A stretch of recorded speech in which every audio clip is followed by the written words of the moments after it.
menemukan Mesias yang artinya Kristus.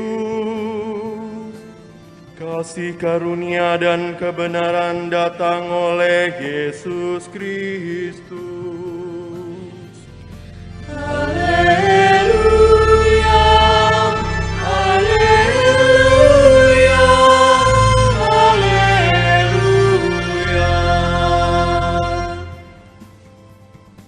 Tuhan sertamu. Dan sertamu juga. Inilah Injil Yesus Kristus menurut Yohanes. Dimuliakanlah Tuhan. Sekali peristiwa Yohanes berdiri bersama dua orang muridnya di tempat ia membaptis orang di sungai Yordan. Ketika melihat Yesus lewat, Yohanes berkata, "Lihatlah anak domba Allah." Mendengar apa yang dikatakan Yohanes, kedua murid itu pergi mengikuti Yesus. Tetapi Yesus menoleh ke belakang. Melihat bahwa mereka mengikuti dia, Yesus lalu berkata kepada mereka, "Apakah yang kamu cari?" Kata mereka kepadanya, "Rabi," artinya guru, "di manakah engkau tinggal?" Yesus berkata kepada mereka, "Marilah, dan kamu akan melihatnya." Mereka pun datang dan melihat di mana Yesus tinggal. Dan hari itu mereka tinggal bersama-sama dengan dia. Waktu itu kira-kira pukul 4. Salah seorang dari kedua murid yang mendengar perkataan Yohanes lalu mengikut Yesus adalah Andreas, saudara Simon Petrus. Andreas mula-mula menemui Simon, saudaranya, dan ia berkata kepadanya, "Kami telah menemukan Mesias," artinya Kristus. Lalu Andreas membawa Simon kepada Yesus. Yesus memandang dia dan berkata, "Engkau Simon, anak Yohanes. Engkau akan dinamakan Kefas," artinya Petrus. Demikianlah Injil Tuhan. Terpujilah Kristus.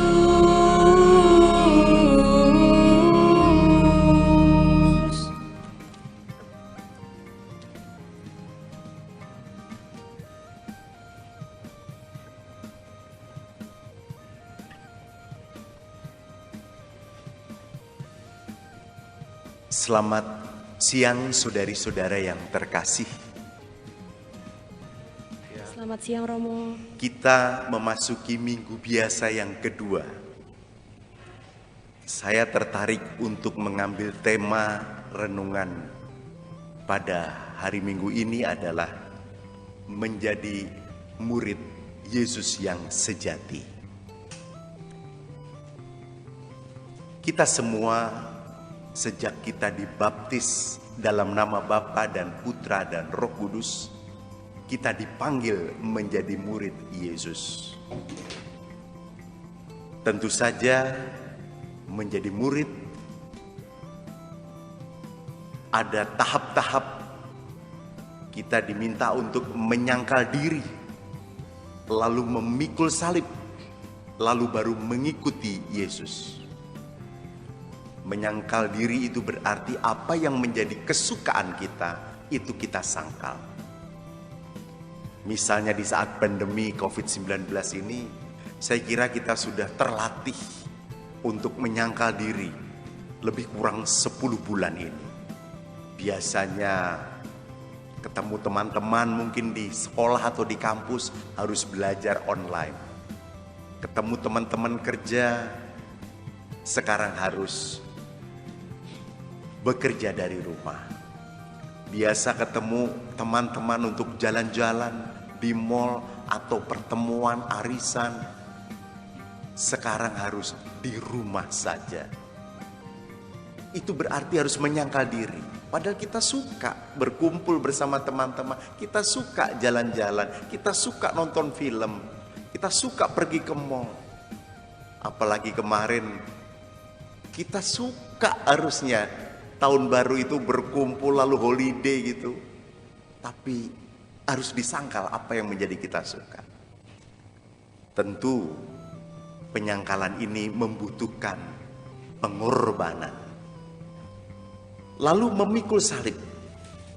Ya tentu setiap orang dari kita, Anda dan saya, itu mempunyai salibnya masing-masing.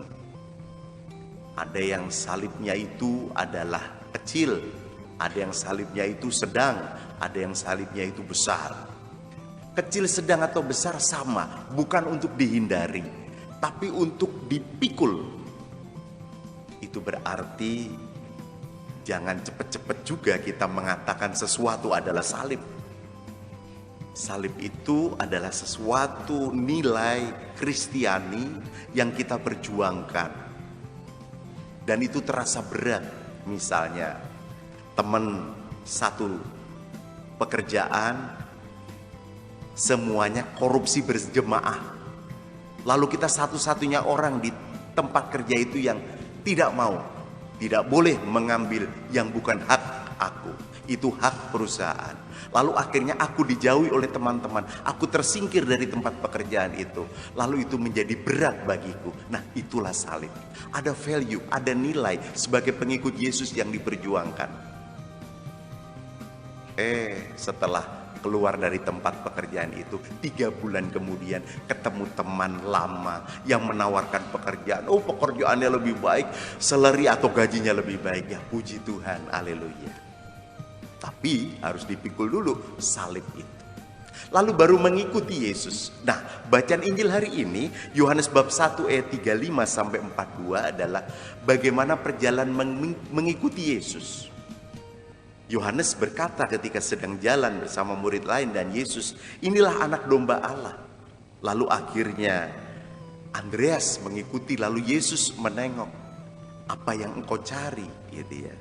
Lalu akhirnya Yesus berkata, mari. Dan akhirnya mereka tinggal bersama Yesus. Ya tidak ada jalan lain.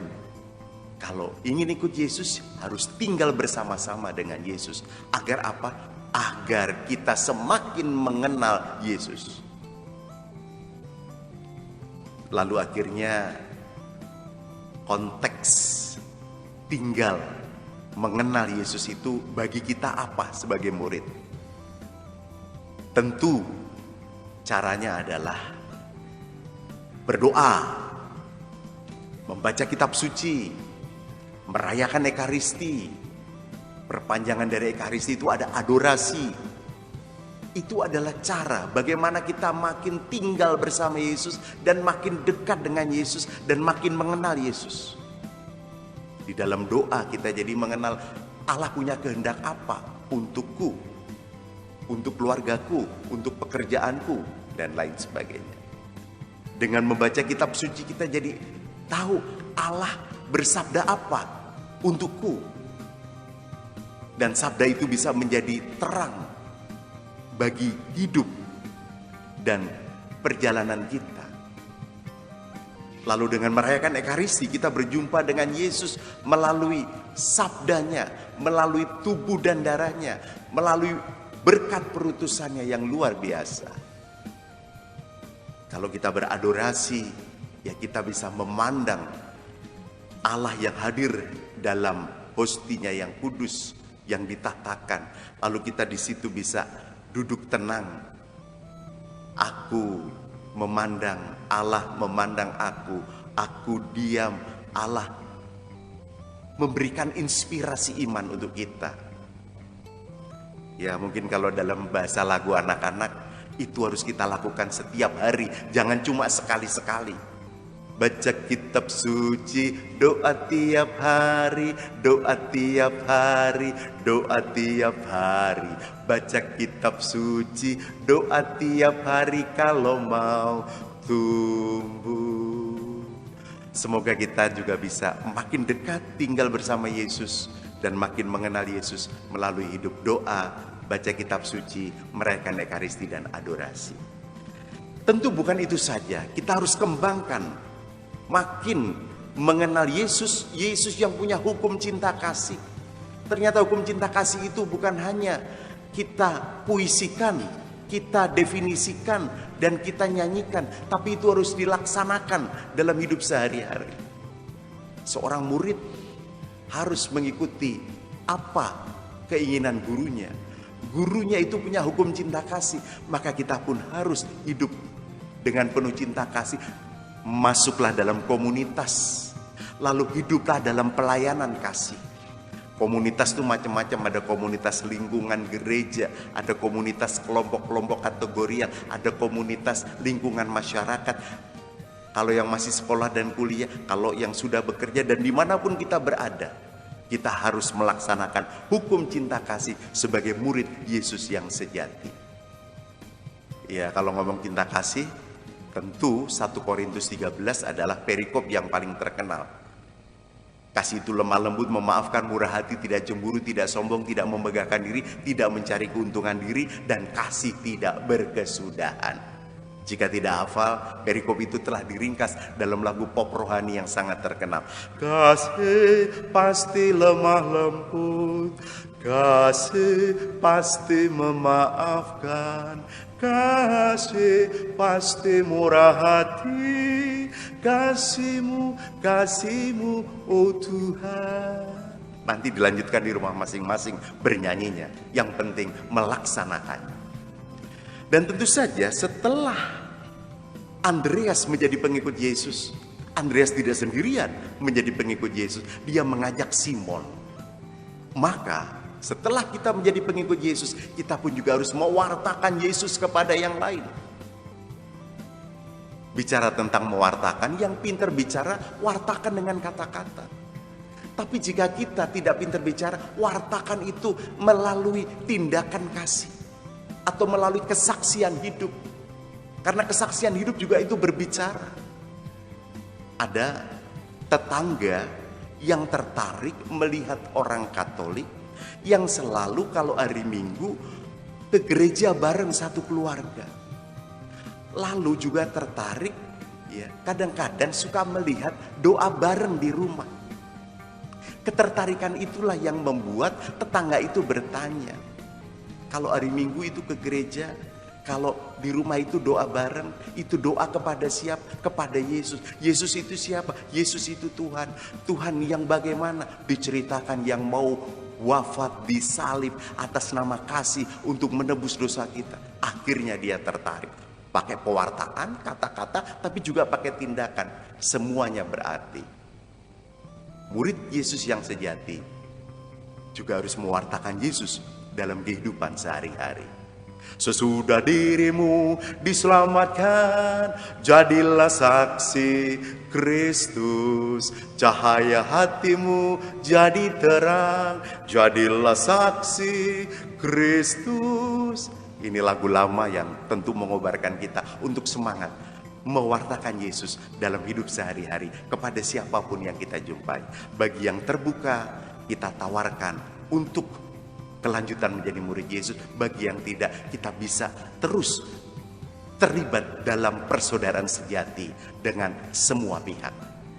Semoga kita dimampukan perlahan tapi pasti dengan bantuan Roh Kudus bertumbuh menjadi murid Yesus yang sejati, yang berbuah banyak, berbuah kebaikan yang berlipat ganda, yang bermanfaat bagi sesama dan berkenan kepada Tuhan Yesus. Amin.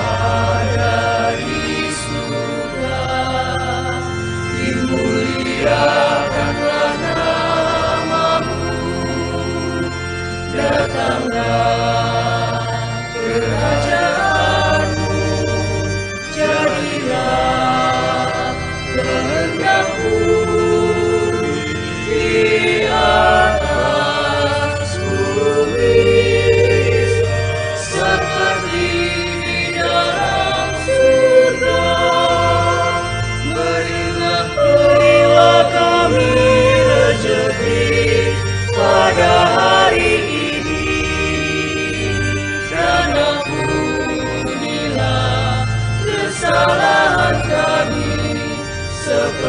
kami pun mengampuni yang bersalah kepada kami, dan janganlah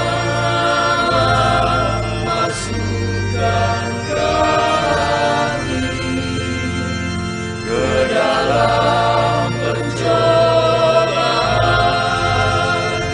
tetapi bebaskanlah kami dari yang jahat.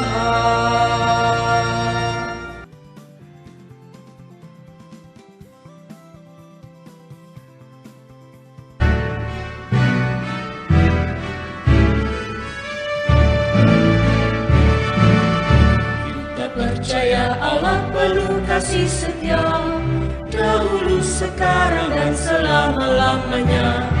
Walau pandemi corona melanda dunia, Dia tetap gembala baik dan murah hati. Marilah kita semakin mengasihi gereja kudusnya, semakin terlibat dalam masyarakat, bermelihara pada yang papa. Kasih untuk semakin menjadi berkat bagi seluruh ciptaan.